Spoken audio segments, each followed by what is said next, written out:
एदवान कहाँ है? उसने गाड़ी निकलवाई और कहा कि मुझे कोई काम है। उसका काम तो सिर्फ लोगों के मसले बढ़ाना है। मेरे ख्याल से नील के पास गया होगा। कल रात को वो लोग मिलने वाले थे लेकिन गाड़ी चोरी होने की वजह से नहीं मिल सके। तो गाड़ी किसने चुराई थी? हम नहीं जानते। करीम तो नहीं होगा उसके पीछे? हाँ, क्यों नहीं, उनमें से कोई भी ऐसी हरकत नहीं कर सकता। वो देखना चाहता था कि मुस्तफा की दी हुई मालूमात सही है या नहीं। उसने मुझे बताया था, मुझे यकीन है वो खुद ही वहां गया होगा। लेकिन अब तुम लोगों का क्या ताल्लुक है मुस्तफा से?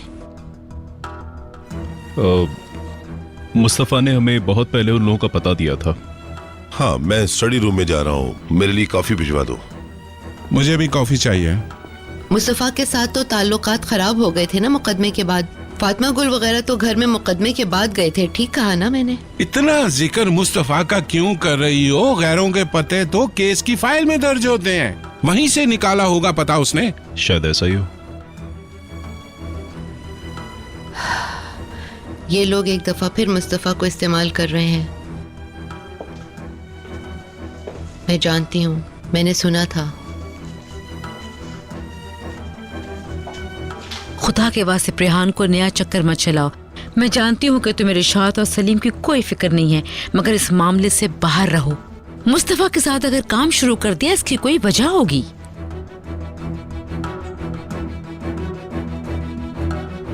मेरा ख्याल है वो खुद गया होगा।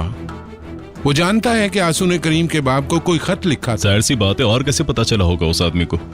किस किस्म का खत है वो? इस खत में उन लोगों को हमारे खिलाफ खबरदार किया गया है। हाँ, उसको अभी फोन करो, उससे कहो फौरन यहाँ पे आए और सारी तफसील हमें बताए।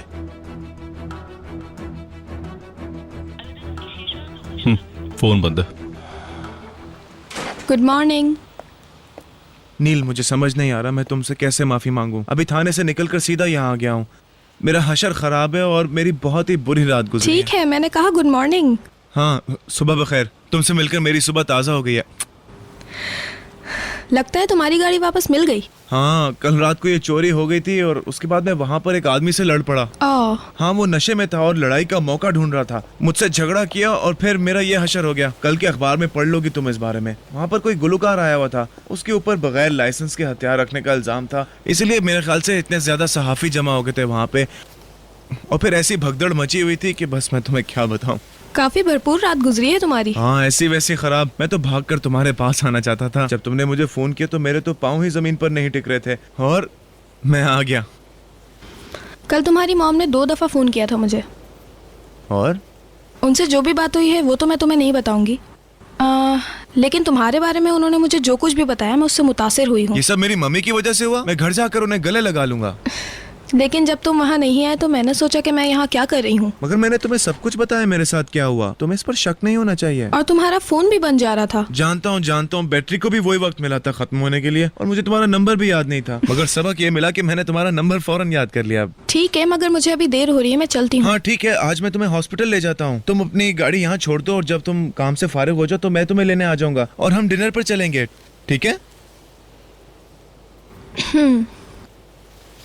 देखते हैं। ठीक है।